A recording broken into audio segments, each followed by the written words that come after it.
Hello दोस्तों, स्वागत है आपका भूतिया कहानियों की दुनिया में। आज हम एक नई कहानी सुनेंगे। एक ऐसी लड़की की कहानी जो कई सालों बाद अपने पुराने गांव लौट कर आती है और उसे अनचाही अनकही भूतिया घटनाओं का सामना करना पड़ता है। तो कहानी सुनते हैं। आज पूरे 3 साल बाद मैं अपने पुश्तैनी गांव लौट रही थी। बरसात का मौसम था, इसलिए सड़कें कीचड़ से भरी हुई थी और हवा में मिट्टी की खूबसूरत और सौंधी सी गंध फैली हुई थी। गांव में इंटर होते ही दूर से ही नीम का वो पुराना जर्जर पेड़ नजर आया। वही पेड़ जिसके नीचे बचपन में हम सारे दोस्त खेला करते थे। घर का दरवाज़ा खुलते ही एक अजीब सी ठंडक महसूस हुई।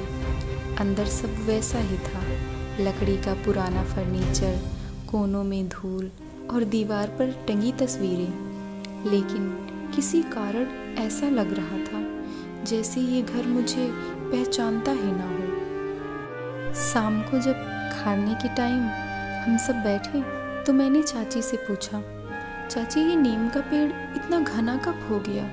वो एक पल के लिए रुक सी गई और बोली, तू बस सूरज ढलने के बाद खिड़की मत खोलना, बाकी कुछ मत पूछ। तू घर आई है तो इन्हीं पे ध्यान दे। रात में मैं अपने कमरे में लेटी हुई थी कि तभी बाहर से मेंढकों और झींगुरों की आवाज़ें आ रही थीं। बीच बीच में कुत्ते भी भौंक रहे थे। मैं सोने ही वाली थी कि खिड़की से ठंडी सी हवा का झोंका आया। ऐसा लगा जैसे बारिश हो रही हो, लेकिन बारिश हो ही नहीं रही थी। मैंने खिड़की की तरफ देखा। नीम के पेड़ की परछाई में कुछ हिलता हुआ नजर आ रहा था। पहले लगा कोई जानवर होगा, लेकिन फिर समझ आया वो इंसान जैसा लग रहा है। और अगले ही पल मेरा तो खून जम गया। वो उल्टा लटका हुआ था, सिर नीचे, पैर ऊपर और चेहरा मेरी तरफ। चेहरे पर आँखें ही नहीं बल्कि उनके चारों तरफ काले गड्ढे थे और होंठ बस तो सिले हुए थे। मैंने घबराकर दौड़कर खिड़की बंद कर ली, लेकिन तब तक उसने गर्दन हिलाई और मुझे देख लिया। सुबह की धूप खिड़की से अंदर आ रही थी। मैं देर रात तक जागती रही, लेकिन अजीब बात ये थी, नींद के बीच में मुझे लगा कि कई बार कमरे की खिड़की पर किसी ने दस्तक दी। मैंने चाची से पूछा, कल रात नीम के पेड़ के नीचे कुछ अजीब दिखा, जैसे कोई इंसान लटक रहा हो। चाची ने मेरी तरफ देखा और बोली, सफ़र करके आई हो इसलिए थकान है, और रात में सोने से पहले ऐसे ऊटपटांग चीज़ें नहीं सोचते, और सोने से पहले ऐसी चीज़ों के बारे में नहीं सोचते, इसीलिए सपना देखा होगा तुमने। मैंने भी इग्नोर किया, लेकिन उनकी आंखों में डर वो तो मुझे साफ झलक रहा था। शाम को टहलने के लिए मैं गांव में बाहर निकली। गांव में बाहर निकलते ही देखा अजीब सी खामोशी छाई हुई थी। जहां पहले बच्चों के खेलने और कूदने की आवाज़ें गूंजा करती थीं, वहां सन्नाटा था। औरतें भी जल्दी जल्दी पानी भर के अपने घरों को जा रही थीं। कोई मुझसे आंख भी नहीं मिला रहा था।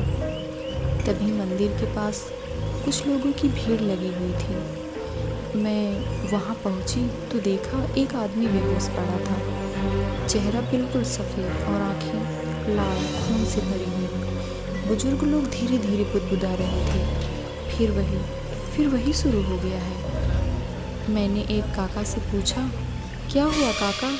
तो उन्होंने कांपती आवाज़ में बोला, रात को खेत की रखवाली कर रहा था ये, सुबह मिला तो ऐसे पड़ा था, बस एक ही बात कर रहा था, वो आ गई है, वो आ गई है, ना जाने कौन आ गई है। उस दिन पूरे गांव में अजीब सा खौफ था। जैसे जैसे सूरज ढलने लगा, घरों के दरवाजे बंद होने लगे। औरतों ने बच्चों को अंदर खींच लिया। सड़कें पूरी तरह से खाली हो गई। रात को जब मैं अपने कमरे में लौटी तो दरवाज़ा बंद करते हुए महसूस हुआ जैसे कोई मेरी पीठ के बिल्कुल पीछे खड़ा हो। मैंने झट से पलट कर देखा, कोई नहीं था, लेकिन दीवार पर टंगी पुरानी तस्वीर अपने आप नीचे गिर पड़ी। कांच टूटने की आवाज़ पूरे कमरे में गूंज पड़ी। मैं तस्वीर उठाने के लिए जैसे ही नीचे झुकी, खिड़की के शीशे पर एक हाथ का निशान उभरा। हथेली उल्टी थी, जैसे अंदर से किसी ने दबाया हुआ हो। उस रात मैं देर तक जागती रही। नींद आंखों से कोसों दूर थी। बार बार नज़र खिड़की पर ही जाती। डर लगता कि फिर से वही चेहरा न दिख जाए। करीब आधी रात को अचानक बाहर हलचल हुई। पायल की झंकार बहुत धीमी लेकिन साफ सुनाई दे रही थी। पहले लगा शायद चाची होंगी, लेकिन उनके कमरे से तो खर्राटों की आवाज़ आ रही थी। मैंने दरवाज़ा थोड़ा सा खोला और बाहर झाँका। आंगन के बीचों बीच कोई खड़ा था, सफ़ेद कपड़ों में, लंबे खुले बाल, चेहरा अंधेरे में छुपा हुआ। मैंने धीरे से आवाज़ लगाई, कौन है? पर सन्नाटा फैला रहा, कोई जवाब नहीं। पर हाँ, वो आकृति धीरे धीरे नीम के पेड़ की ओर बढ़ने लगी। अगली सुबह पूरे गांव में चीख और पुकार मची हुई थी। लोग दौड़ते भागते मंदिर के पास इकट्ठा हो रहे थे। मैं भी वहीं चली गई और जो देखा उससे मेरे पैरों तले जमीन खिसक गई। वो गांव का जवान लड़का रघु था, जिसे मैं बचपन से जानती थी। हम साथ में खेला करते थे और साथ में ही बड़े हुए थे। उसकी लाश मंदिर के पास पड़ी थी। चेहरा पूरी तरह से पीला पड़ चुका था, लेकिन उससे भी डरावनी बात ये थी, उसकी आंखें गायब थीं। उसके चेहरे में खाली काले गड्ढे थे जिनसे खून बह रहा था और होठ जैसे किसी ने मोटे धागे से सी दिए हों। गांव वाले तो कांपते हुए एक दूसरे को बस देख रहे थे। एक बूढ़ी औरत ने फुसफुसाकर कहा, वो लौट आई है, शकुंतला।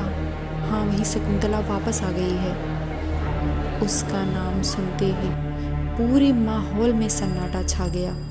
मैंने पूछा, ये शकुंतला कौन थी? लेकिन किसी ने जवाब ही नहीं दिया। बस सबकी आंखों में खौफ दिख रहा था। उस रात गांव और भी खामोश हो गया। दरवाजे और खिड़कियां सब बंद, लेकिन नीम के पेड़ पर मैंने साफ देखा, कोई उल्टा लटक रहा था और उसके बाल हवा में लहरा रहे थे। रघु की मौत के बाद गांव में मातम सा छा गया था। लोग अपने घरों से निकलने से भी डर रहे थे। हर चेहरे पर सवाल थे, लेकिन सबकी जुबान बंद थी। शाम को मुझे बुलावा आया। गांव के बुजुर्ग मंदिर में इकट्ठा हो रहे थे। अंदर धूप बत्ती जल रही थी, लेकिन अंदर एक अजीब सी घुटन थी। पंडित जी ने मुझे घूरकर कहा, तूने उसे देखा है ना?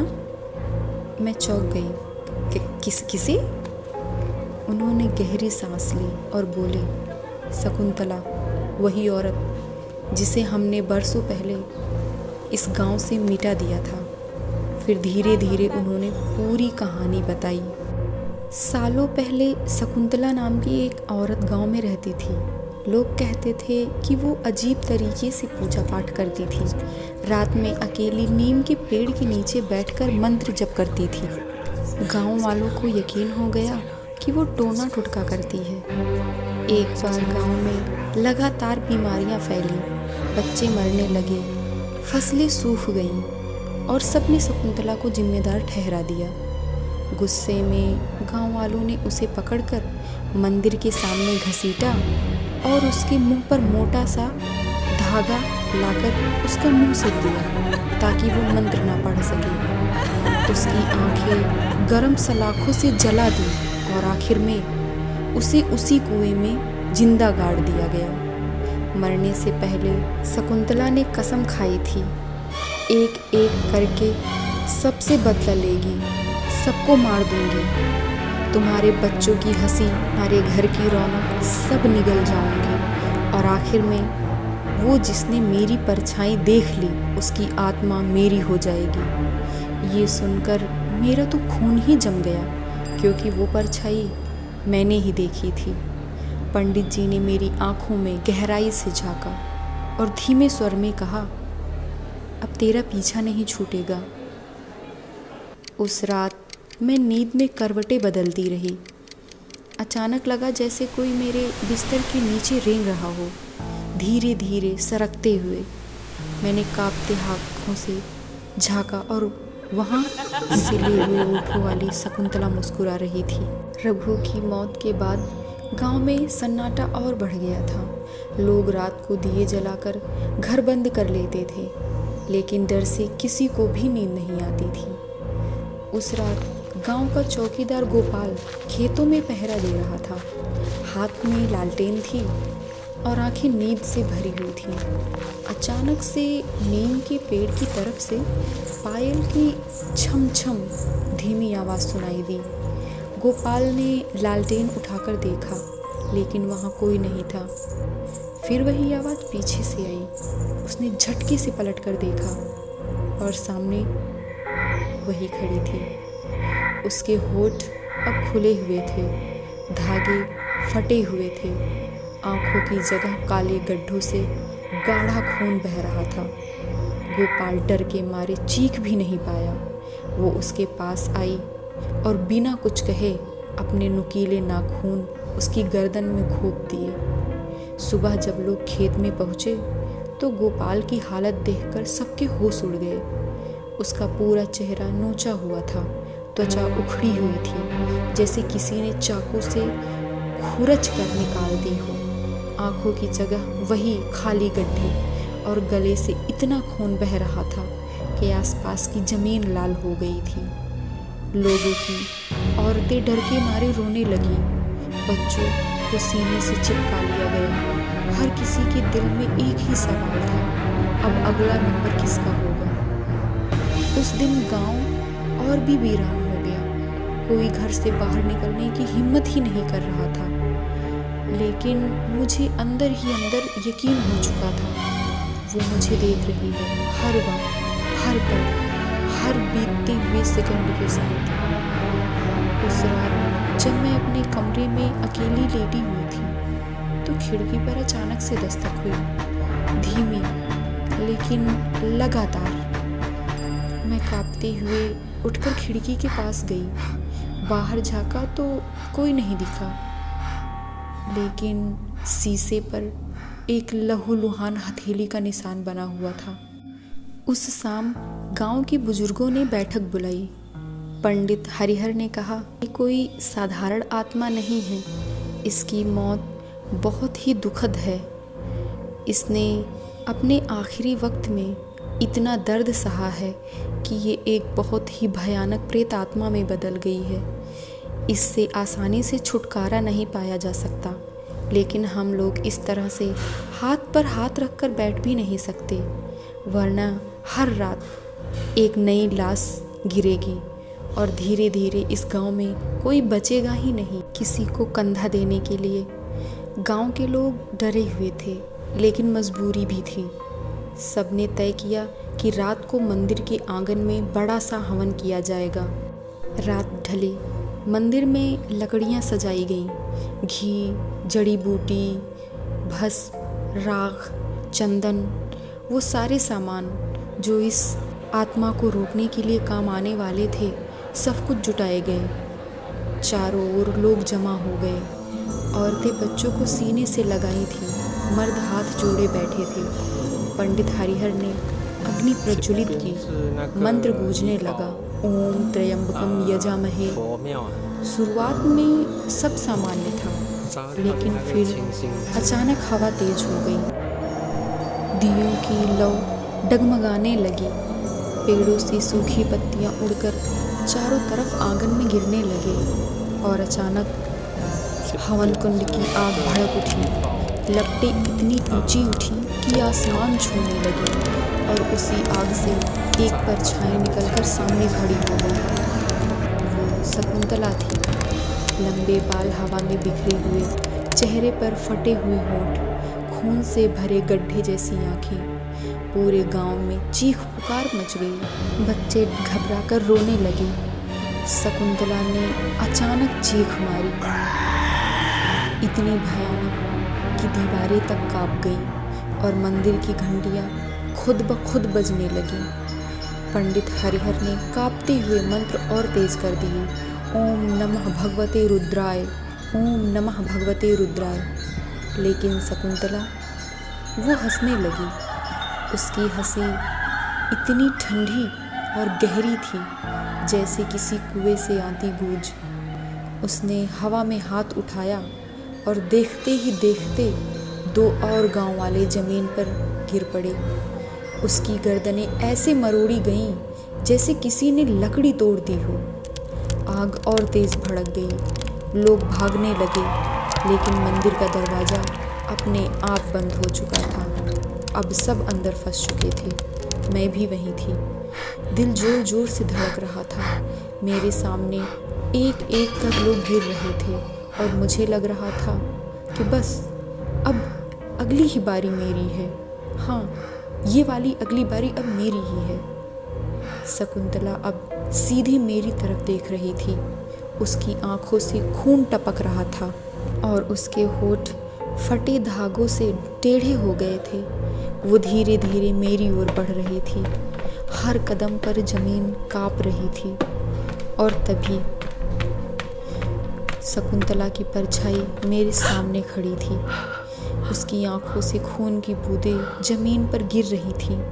हर बूंद गिरते ही मिट्टी से धुआं उठ रहा था, जैसे आग में कोई पानी डाल रहा हो। गांव वालों चारों ओर घिरे पड़े थे। कोई बेहोश, कोई मर चुका था। मंदिर के अंदर का दरवाजा भी बंद था। हम सब फंस चुके थे। पंडित हरिहर ने कांपते हाथों से त्रिशूल उठाया और मंत्र पढ़ते हुए शकुंतला की ओर बढ़े। लेकिन जैसे ही उन्होंने त्रिशूल आगे बढ़ाया, शकुंतला ने चीख मारकर हवा का तूफान खड़ा कर दिया। त्रिशूल उनके हाथों से छूट गया और वो जमीन पर जा गिर पड़ी। उसने उनकी गर्दन पकड़कर हवा में उठा लिया। उनकी आंखें बाहर आने लगी, चेहरा नीला पड़ गया और फिर एक चर्र की आवाज। शकुंतला ने उन्हें मंदिर के स्तंभ से दे मारा। पंडित हरिहर वहीं ढेर हो गए। अब शकुंतला ने मेरी ओर देखा। उसकी आवाज गूंज उठी, तुम सबने मुझे धोखा दिया था। अब कोई नहीं बचेगा, कोई भी नहीं। मेरा तो गला ही सूख गया। पैर कांप रहे थे, लेकिन मैं भाग नहीं सकती थी। दरवाज़ा बंद जो था और उसकी आंखें वो तो मुझ पर ही थीं। वो धीरे धीरे पास आने लगी। हर कदम पर उसका शरीर अजीब तरह से मुड़ता, हड्डियां चटकती। उसकी परछाई दीवारों पर फैलकर और डरावनी हो रही थी। अचानक मंदिर के अंदर रखा शिवलिंग चमकने लगा। उससे सफ़ेद रोशनी निकली और पूरे आंगन में फैल गई। शकुंतला दर्द से चीखने लगी। उसके चेहरे पर जलन के निशान उभर आए। वो पीछे हटने लगी और उसकी आवाज़ गूंज रही थी, नहीं नहीं, मुझे मत रोको, मैं अधूरी हूँ, मैं अधूरी हूँ। लेकिन रोशनी और तेज हो गई। वो चीखते चीखते धुएं में बदलने लगी। उसके हाथ आखिरी बार मेरी गर्दन तक पहुँचे, लेकिन अगले ही पल वो राख बनकर हवा में उड़ गई। चारों ओर सन्नाटा छा गया। मंदिर का दरवाज़ा अपने आप खुल गया। मैंने बाहर देखा, सुबह हो चुकी थी। पक्षियों की चहचहाहट सुनाई दे रही थी, लेकिन मंदिर के भीतर जमीन पर सिर्फ राख थी और राख का एक काला निशान, मानो शकुंतला अभी भी वहीं मौजूद हो। हवा शांत थी, लेकिन उस सन्नाटे में एक अजीब भारीपन हुआ था। गांव वाले धीरे धीरे उठने लगे। कई जमीन पर बेहोश पड़े थे, कुछ की सांसें थम चुकी थीं। मैं कांपते हुए राख के ढेर के पास पहुंची। वहीं शकुंतला की परछाई जली थी। राख से धुआं निकल रहा था। मैं उस राख पर बना काला निशान अब भी जल रहा था। उस अंगारे के नीचे जैसे वो सुलग रही हो उसे देख सकती थी। गांव के बुजुर्ग धीरे धीरे मेरे पास आए। उन्होंने कांपती आवाज में कहा, बेटा, ये ख़त्म नहीं हुआ। शकुंतला को रोका गया है, मुक्त नहीं किया गया। मैंने हैरानी से पूछा, मतलब क्या वो फिर वापस आएगी? बुजुर्गों की आंखों में नमी छा गई। हाँ, उसकी आत्मा की प्यास अभी भी अधूरी है। वो हर उस इंसान को ढूंढेगी जिसने उसे धोखा दिया था, और जब तक उसका सच सामने नहीं आएगा वो शांति नहीं पाएगी। उस रात जब मैं मंदिर से बाहर निकली मुझे लगा सब खत्म हो गया है, लेकिन गांव की गलियों में कदम रखते ही मुझे हर तरफ शकुंतला की हंसी ही सुनाई देने लगी। खिड़कियों से झांकती परछाइयाँ, दीवारों पर चलते काले धब्बे और ठंडी हवा में घुली उसकी फुसफुसाहट। मैं अधूरी हूँ, तुम सबको अपने साथ ले जाऊंगी। गांव वालों ने मंदिर को तो बंद कर दिया, दरवाजे पर लोहे की मोटी जंजीरें लगा दी गई, लेकिन मैं जानती थी ये सिर्फ एक अस्थायी बंदिश है, क्योंकि उस रात सपने में वो फिर मेरे सामने आई। उसकी आंखें लाल थीं, होठों पर अजीब सी मुस्कान। उसने मेरी तरफ हाथ बढ़ाया और कहा, अगली बारी तुम्हारी है। और मैं डर कर नींद से जाग गई। लेकिन मेरे कमरे की खिड़की खुली थी और पर्दों पर उसी की परछाई हिल रही थी।